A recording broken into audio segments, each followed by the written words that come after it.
샬롬 할렐루야. 요한계시록 3장 14절에서 22절입니다.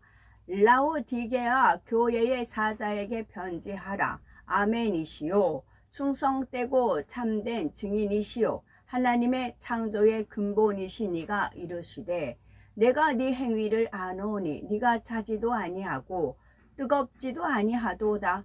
네가 차든지 뜨겁든지 하기를 원하노라. 네가 이같이 미지근하여 뜨겁지도 아니하고 차지도 아니하니 내 입에서 너를 토하여 버리리라. 네가 말하기를 나는 부자라 부유하여 부족한 것이 없다 하나 네 곤고한 것과 가련한 것과 가난한 것과 눈먼 것과 벌거벗은 것을 알지 못하는도다. 내가 너를 권하노니 내게서 불로 연단한 금을 사서 부요하게 하고 흰 옷을 사서 입어 벌거벗은 수치를 보이지 않게 하고 안약을 사서 눈에 발라 보게 하라. 물은 내가 사랑하는 자를 책망하여 징계하노니 그러므로 네가 열심을 내라. 회개하라. 볼지어다 내가 문 밖에 서서 두드리노니 누구든지 내 음성을 듣고 문을 열면 내가 그에게로 들어가 그와 더불어 먹고 그는 나와 더불어 먹으리라. 이기는 그에게는 내가 내 보좌에 함께 앉게 하여 주기를 내가 이기고 아버지 보좌에 함께 앉은 것과 같이 하리라. 귀 있는 자는 성령이 교회들에게 하시는 말씀을 들을지어다. 아멘. 요한계시록 강의 28번째 라오디게아 교회 두 번째입니다. 주님께서 라오디게아 교회에 주신 말씀을 통해 미지근한 신앙이 과연 무엇이며 미지근한 신앙을 가진 사람들에게 주시는 말씀은 무엇인지에 대해서 살펴봅니다. 세상 속담 중에 개구리 올챙이적 생각 못한다 라는 말이 있지요. 어렵고 힘든 상황에 있던 사람이 어떤 도움을 받아서 처지가 좋아지게 되자 예전에 어렵고 힘든 시절은 물론이고 그 당시에 받았던 도움까지도 다 잊어버리고 만다는 의미입니다.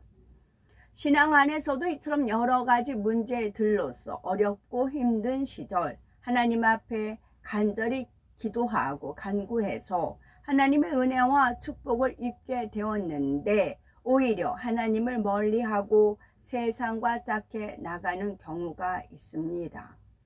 이런 경우들에 대해서 혹자는 하나님께서는 그 사람이 그렇게 될 줄 모르고 축복을 주신 것인가 라고 생각할 수가 있습니다. 물론 하나님께서는 모든 것을 아시지요. 그래서 하나님께서는 영혼이 잘 되는 축복을 먼저 받게 하고 나서 범사가 잘 되는 축복을 주시고자 하시는데 그것이 진정한 축복이기 때문입니다. 영계에는 공의의 법칙이 있습니다. 예를 들어 아직은 비록 영혼이 잘된 상태는 아니라 해도 그 당시에 자신의 믿음의 분량 안에서 최선을 다해 믿음을 내보이고 정성으로 심으며 기도했다면 거기에 대해서는 열매를 거두는 것이 공의입니다.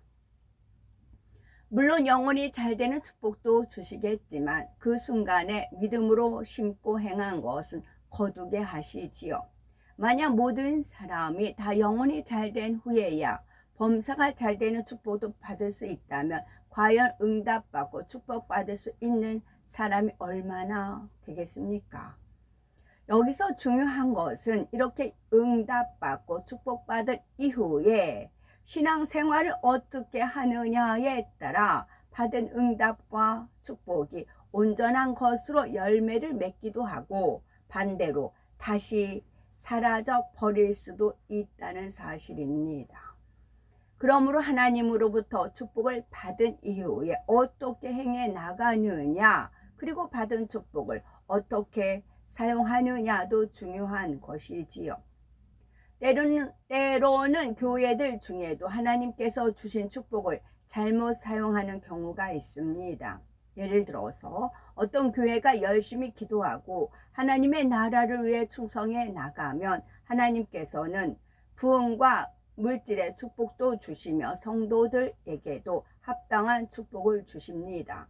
그러다 보면은 교회와 성도들이 세상적으로도 부와 명예와 권세를 가지게 되는데, 이로 인해서 세상과 타협해 가는 경우가 문제이지요.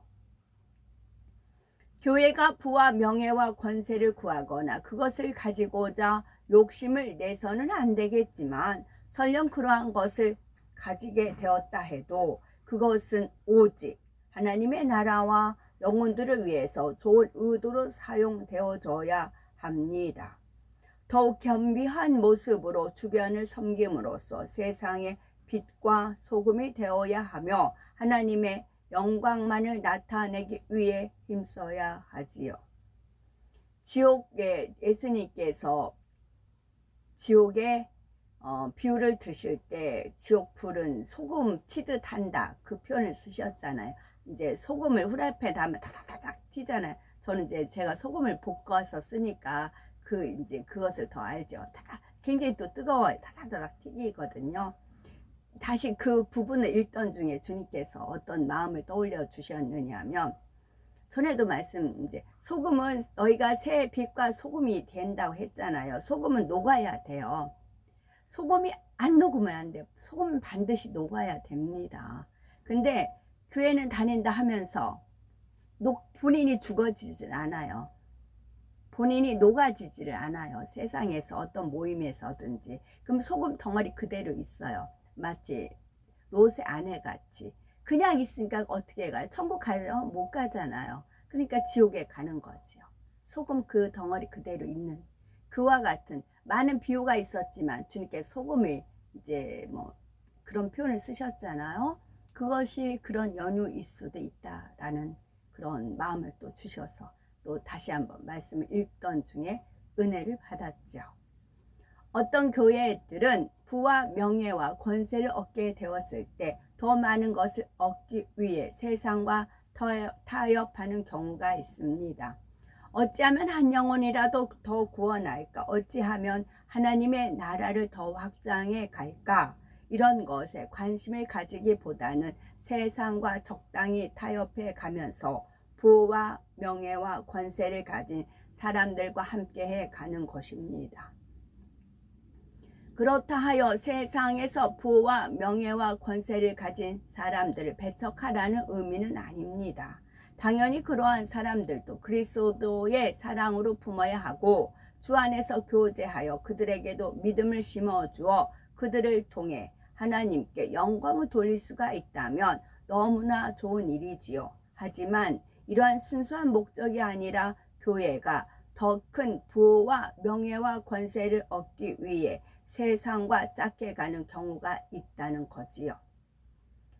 요한계시록 3장 16절에 차지도 아니하고 덥지도 아니하며 미지근하다라는 말씀에는 바로 이러한 교회들을 향한 주님의 책망도 담겨 있다는 사실입니다.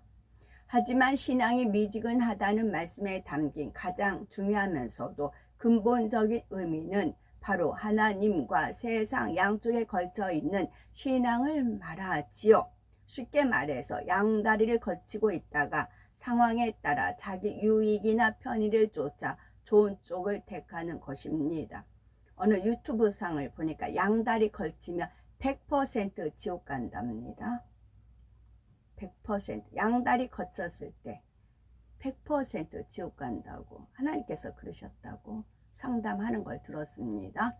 누가복음 16장 13절에 집 화인이 두 주인을 섬길 수 없나니 혹 이를 미워하고 저를 사랑하거나 혹 이를 중히 여기고 저를 경히 여길 것임이니라.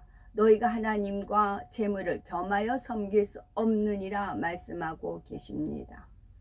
여기서 재물이란 꼭 물질만을 의미하는 것이 아니라 세상과 세상에 있는 것들을 대표적으로 상징하시는 것으로서 이처럼 세상이나 세상에 속한 것과 하나님을 동시에 사랑하며 섬길 수는 없다는 말씀입니다. 어떤 사람들은 이렇게 양다리를 걸치며 신앙생활을 하는 것이 마치 지혜인 것처럼 생각을 하지만 이는 결코 지혜로운 것이 아니라 미련한 것입니다. 하나님께서는 이런 신앙을 가진 사람을 입에서 토하여 내치시겠다고 말씀하시지요.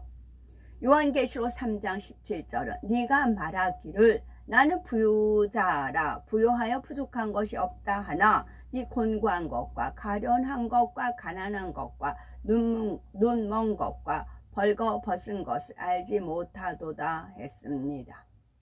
차라리 자신의 부족함을 깨닫고 인정한다면 하나님께 매달려 돌이킬 기회라도 얻을 텐데 미지근한 신앙을 가진 사람은 스스로가 나는 부자라 여기기 때문에 자신의 부족함을 깨닫지도 못하고 인정하지도 않습니다. 그래서 부족하여 부족한 것이 없다, 부요하여 부족한 것이 없다 말하며 열심을 내려고 하지도 않고 변화되려는 노력조차 하지를 않습니다. 이러한 사람이 과연 부족함이 없는 부유한 사람일까요? 설령 육적인 부족함은 없다 해도 기도하지 않으므로 영적으로는 영혼이 항상 곤고하여 육적으로는 아무리 부와 명예와 권세와 학식 등 많은 것을 가졌다 해도 결국은 영혼이 사망으로 갈 수밖에 없으므로 이런 사람을 가련하다 말씀하시는 것입니다. 또한 이들을 가난하다고 하신 것은 그들이 영적으로 가난한 사람이기 때문이지요. 이 땅에서의 육적인 부요는 결국 모든 것이 썩어지고 없어질 허무한 것에 불과합니다. 썩지 아니할 하늘나라의 영원한 상급을 쌓아가고 있는 사람이 진정 부요한 사람이지요. 그런데 미지근한 신앙을 가진 사람은 하나님 앞에 충성 봉사하지도 못하고 물질이 아까워서 심지도 못하니 결국 하늘나라에 쌓을 것이 없으므로 설령 나중에 회개하여 간신히 구원받아 천국에 간다 해도 받을 상급이 전혀 없는 것입니다. 이런 사람들을 가난하다 말할 수밖에 없는 것이지요. 그런 사람들은 눈멀었다 하신 것은 이렇게 미지근한 신앙생활을 하는 사람은 신령한 사람만이 알 수 있는 신령한 영의 세계를 알지 못하기 때문에 내세에 대한 소망보다는 당장 눈에 보이는 현실만을 바라보게 됩니다. 반면에 영안이 열려서 영의 세계를 보는 사람이나 또한 말씀에 대한 영안이 열려서 말씀을 영적으로 깨닫고 이해하는 사람은 내세에 대한 분명한 소망이 있기에 결코 미지근한 신앙생활을 할 수가 없습니다. 말씀을 통해 내 자신을 열심히 발견하며 어두움을 벗고 빛으로 나오게 됩니다. 또한 하늘나라에 쌓기 위해서 열심히 충성 봉사하며 정성껏 하나님의 나라를 위해 심어갑니다. 그러나 영적으로 눈이 먼 사람들은 자신의 어두움을 발견하지 못하므로 여전히 어두움 가운데 거하게 됩니다. 그러니 성도로서 당연히 입어야 할 의의 옷을 입지 못하지요. 그래서 이들을 향해 또한 벌거벗었다 하는 것입니다. 의의 옷을 입지 못했기 때문에 옷은 사람의 마음을 뜻하는 것으로서 의의 옷을 입는다는 것은 마음에 할례하여 마음의 의를 이룬다는 뜻입니다. 미지근한 신앙생활을 하는 사람은 마음의 할례를 하지 않고 말씀대로 행하지도 않으니 그 마음이 여전히 죄악으로 가득한 마음이고 어둠 가운데 살아가게 됩니다. 이것이 곧 영적으로는 벌거벗은 수치를 드러내는 모습이 되는 것이지요. 사람이 겉으로 아름답고 화려한 옷을 입었다고 해서 그것이 진정 아름다운 것이 아닙니다. 마음에 할례하지 않으므로 여전히 죄악을 품고 있다면 이는 겉으로 아무리 좋은 옷을 입었다 해도 하나님 편에서 보실 때는 벌거벗은 수치를 드러내놓고 다니는 것과 같지요. 어둠이 조금도 없는 천국에서는 세마포 흰옷을 입게 되는데 이 세마포는 성도의 옳은 행실입니다. 천국은 바로 하나님의 말씀대로 행하여 죄로 물든 육의 더러운 옷을 벗어버리고 아름다운 예복인 의의 옷으로 갈아입은 사람만이 들어갈 수 있는 곳입니다. 그러므로 신랑 되신 주님을 맞아 아름다운 신부로서 천국에 이르기 위해서는 부지런히 신부 단장하여 예복을 입어야 하지요. 그러려면은 우리는 미지근한 신앙, 즉 곤고한 것이나 가련한 거, 가난한 거, 눈먼 거, 벌거벗은 것과는 상관이 없는 신앙생활을 해야 합니다. 주님께서는 미지근한 신앙을 가진 사람들을 향해 요한계시록 3장 18절에 내가 너를 권하노니 내게서 불로 연단한 금을 사서 부요하게 하고 흰옷을 사서 입어 벌거벗은 수치를 보이지 않게 하고 안약을 사서 눈에 발라 보게 하라 말씀하십니다. 여기서 금, 은, 정금 같은 믿음을 의미합니다. 여기서 금은 정금 같은 믿음을 의미합니다.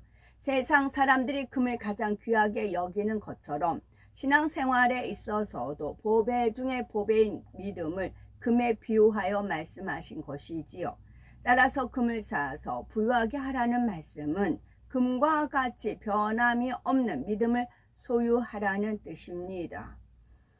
믿음이 있어야 구원받아 천국에 갈 수가 있고 마태복음 9장 29절에 너희 믿음대로 되라 말씀한 대로 믿음이 있어야 이 땅에서도 무엇이든지 구하여 응답받을 수가 있다는 사실입니다.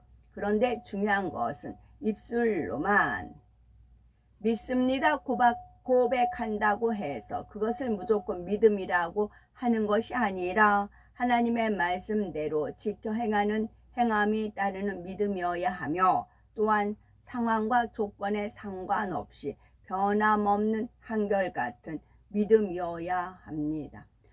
조건과 상관없이 변함없는 한결같은 믿음이 바로 하나님께서 인정하시는 믿음입니다. 이러한 믿음을 영적인 믿음이라고 하며 이처럼 변함이 없는 영적인 믿음을 성경에서는 금 또는 정금에 비유하신 것이지요. 그래서 영적인 믿음을 가진 사람은 한번 하나님께서 하신 말씀이라면 어떠한 상황에서도 절대적으로 믿고 따릅니다. 열왕기상 18장에 보면 엘리야 선지자는 바로 이러한 영적인 믿음을 가진 사람이었지요. 하나님께서는 엘리야 선지자에게 3년 반 동안 비가 오지 않던 이스라엘에 비를 내리시겠다고 말씀을 하십니다. 엘리야 선지자는 이 말씀을 끝까지 믿고 갈멜산 꼭대기로 올라가 땅에 꿇어 엎드려 그 얼굴이 무릎 사이에 들어갈 만큼 7번 간절히 기도하여 큰 비를 내리게 하는 응답을 받게 됩니다. 7은 완전수로서 7번 만에 응답받았다는 것을 끝까지 믿고 기도하여서 응답받았다는 의미이지요. 만약 7번째에 응답이 없었다 해도 엘리야 선지자는 응답이 올 때까지 계속해서 믿음으로 기도했을 것입니다. 하나님께서 한번 말씀하셨으니 엘리야 선지자는 그 말씀을 절대적으로 믿었기 때문이지요. 이것이 바로 참 믿음입니다. 이처럼 한번 믿은 하나님을 끝까지 믿는 것이 정금과 같은 영적인 믿음이지요. 그런데 이런 믿음이 그냥 주어지는 것은 아닙니다. 세상에서도 정금이 나오기까지는 불로 단련하는 과정이 있어야 하듯이 믿음 역시 연단의 과정이 있어야 정금같이 나올 수가 있습니다. 많은 시험과 환난을 거치면서 승리하고 죄를 피 흘리기까지 싸워버리며 말씀대로 살기 위해 수고하고 인내하며 절제해 나갈 때 바로 이러한 연단의 과정들을 통해 비로소 정금과 같은 믿음을 소유할 수가 있는 것이지요. 다음으로 흰옷을 사서 입어 벌거벗은 수치를 보이지 않게 하라 하셨습니다. 여기서 흰옷은 성도들의 거룩한 행실을 의미하는데 거룩한 행실은 바로 거룩한 마음으로부터 나오게 됩니다. 마태복음 12장 34절에 이는 마음에 가득한 것을 입으로 말함이라 말씀한 대로 결국 마음에 있는 것이 말과 행동으로 나오기 때문이지요. 마음은 거룩해 하지 않으면서 겉으로만 거룩한 척 외식하는 사람은 중심을 보시는 하나님 앞에 숨길 수가 없으며 언젠가는 그 마음에 악이 드러나게 됩니다. 따라서 흰옷을 입는다는 말씀은 마음 안에 있던 비진리의 검은 마음을 벗고 진리의 하얀 마음으로 만들어 간다는 뜻입니다. 이렇게 할 때만이 의의 옷을 입게 되므로 벌거벗은 수치를 보이지 않을 수가 있지요. 그런데 오늘날 많은 사람들이 스스로 벌거벗은 것도 모른 채 벌거벗은 수치를 드러내고 살아갑니다. 심지어 짐승보다 못한 행동을 하면서도 그것을 수치로 여기지 못하는 사람도 있지요. 그러나 죄로 물든 검은 마음을 가지고 있으면서도 자신의 죄와 어두움을 발견하지 못하고 하나님의 형상대로 지음받은 사람의 본분을 잃고 있는 것이 바로 영적으로 벌거벗은 수치이며 이것이야말로 정말 부끄러운 일임을 알아야 합니다. 하나님을 믿는다 하면서도 자신의 벌거벗은 것조차 깨닫지 못하는 이러한 어리석은 사람이 되어서는 안 되지요. 이런 사람은 하나님의 말씀에 비추어 자신의 모습조차도 발견하지 못하는 영적인 장님이 되어 있는 것입니다. 이들을 향해 주님께서는 안약을 사서 눈에 발라 보게 하라 하십니다. 이는 곧 영적인 눈이 열려야 함을 말씀하신 것이지요.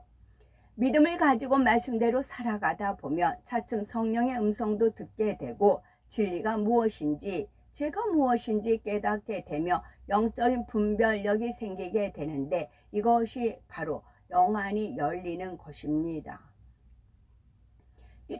이처럼 영안이 열렸을 때 하나님의 말씀을 들어도 이해가 되고 천국에 대한 소망도 주어지게 되며 말씀에 비추어 자신을 발견하여 진리로 변화될 수가 있습니다. 그러므로 영안이 열린다는 것은 실제 영안이 열려 영의 세계를 본다는 의미도 있지만 이보다 더 중요한 의미는 하나님의 말씀을 들음으로 하나님의 뜻을 깨닫고 그 깨달음을 통해 내 자신을 진리로 변화시켜 나가는 것입니다. 영안이 열려서 하나님에 대해서 알고 그분의 뜻이 무엇인지를 깨달아 가는 사람이라면 세상과 짝하며 살 수도 없는 것이고 어찌하든 말씀에 비추어 내 자신의 어둠을 발견하여 진리로 변화되고자 노력하게 되지요. 이런 사람이 빛 가운데 사는 사람으로서 하나님과 더 깊은 사귐의 단계에 들어가게 되고 그만큼 하나님의 사랑도 받게 되는 것입니다. 단계 거꾸로 하면 계단이라고 했어요. 한 단계 한 단계 계단 올라가듯이 올라갑니다. 그러다 정체 현상이 있어요. 정체 현상을 잘 이겨야 됩니다. 정체 현상을 잘 이기고 다시 계단 올라가. 그러다 보면 또 정체 현상이 있습니다. 그러다 보면 하나님의 은총과 은혜를 있습니다.